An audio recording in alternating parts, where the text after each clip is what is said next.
icyo nitayo no komeza kubaha amakuru ibintu nkora kurusha ibindi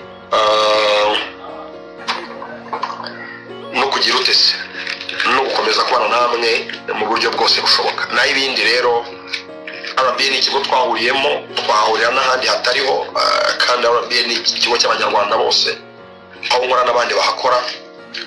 So it's not very very important for me kubivugaho no kugira, ntabwo ari ibintu bishobora kundaza nasinziriye.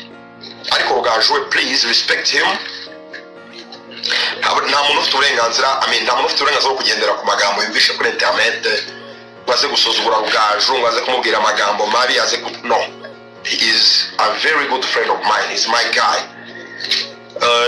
Tungana burya mu myaka, ndumva ashobora kuba tutanwa nk'amezi make, ariko dufite imyaka imwe. So twemerewe kubaho nk'urubyiruko, ariko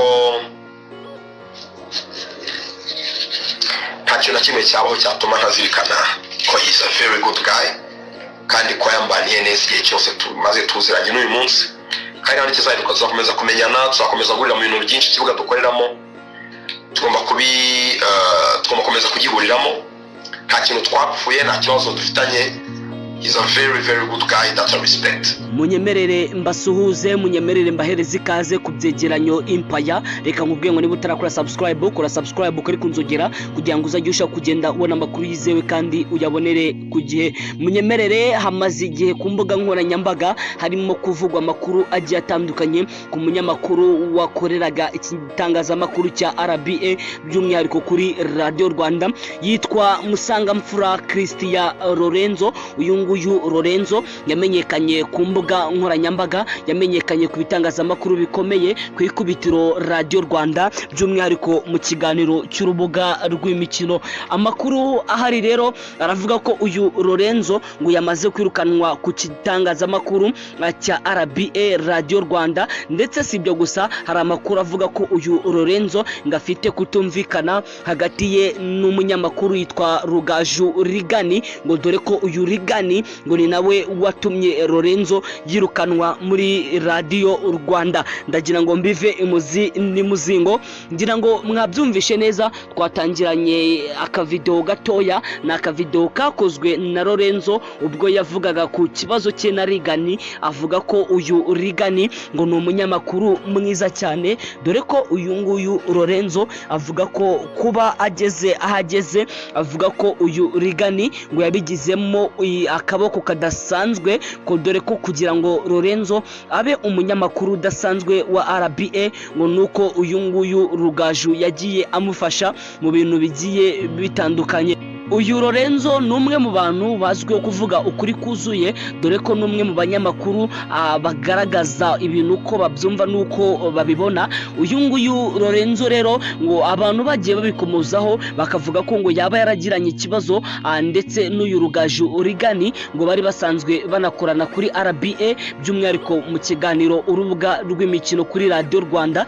Uyu Lorenzo rero mu kiganiro yacishije ku rukuta rwe rwa TikTok ndetse no kuri Instagram, uyu nguyu kuri Instagram ye uyu Lorenzo yavuze ko we nta kibazo na kimwe afitanye na Rugaju Rigani, kandi avuga ko uyu nguyu Rugaju Rigani ngari umwe mu bantu bakomeye cyane, ngo dore ko yagiye amufasha kuva ubwo yakoraga kuri radio ya Musanze, uyu Rugaju Rigani nawe agikora kuri Radio 1.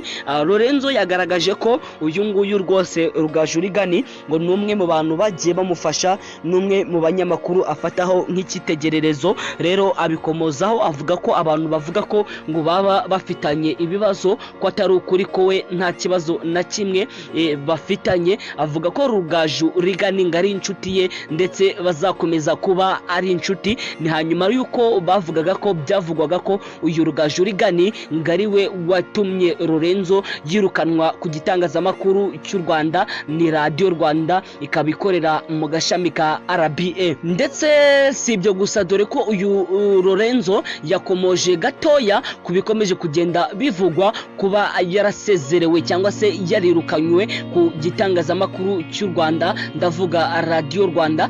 Lorenzo rero mu magambo ye rwose yagize ati ntago ari ihame ko nakorera ku gitangazamakuru cya RBA honyine, nashakira n'ubuzima ahandi. Ibi rero Lorenzo byaciye amarenga ko nta gushidikanya uyu nguyu yaba atagibarizwa mu banyamakuru b'igitangazamakuru cya RBA, by'umwihariko Radio Rwanda ndetse na Magic FM. Amakuru ahari rero nuko uyu nguyu Lorenzo Musangamfura Christian yamaze gusezererwa ku gitangazamakuru cy'u Rwanda RBA.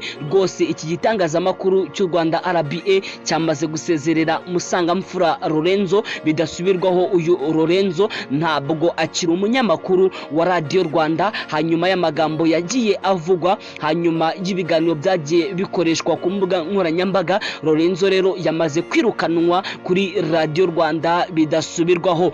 Inshuti bakunzi ba Ibyegeranyo Empire, reka mbashimire mwe tubana umunsi ku munsi. Reka nkubwire ngo kora subscribe ukore kunzogera kugira ngo uzajye kugenda ubona amakuru yizewe kandi uyabonere ku gihe. Ndabashimiye cyane.